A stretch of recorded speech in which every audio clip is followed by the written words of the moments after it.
একজন প্রকৃত বন্ধু 10,000 আত্মীয় সমান হয়ে থাকে। কথাটা কি সত্য? হ্যাঁ হয়তো, কারণ একজন প্রকৃত বন্ধুই পারে তার দুঃখটা শেয়ার করে নিতে, বিপদে আপদে কাছে থাকতে।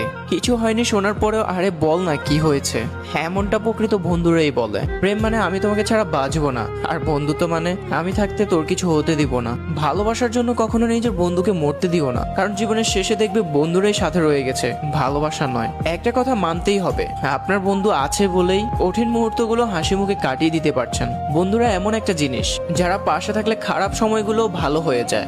একটা সময় যখন তুমি অনেক বড় হতে থাকবে তখনই বুঝবে বন্ধুত্ব একটা আলাদা সম্পর্ক। বন্ধু হারানো সত্যি খুব কষ্টের। তারাই প্রকৃত বন্ধু যারা দুঃসময়ে পাশে থাকে। প্রকৃত বন্ধুত্বের চেয়ে মূল্যবান এই পৃথিবীতে আর কিছু হতে পারে না। বন্ধুত্বের কখনো ব্যাখ্যা হয় না। সত্যিকারের বন্ধুত্ব হচ্ছে সুস্বাস্থ্যের মতো, একবার হারিয়ে গেলে তার মূল্য বোঝা যায়। কখনো যদি পুরো পৃথিবী আপনার বিপক্ষে হয়ে যায় তখন দেখবেন আপনার প্রকৃত বন্ধুটা আপনাকে ছেড়ে যাচ্ছে না, আর এর নামই বন্ধু।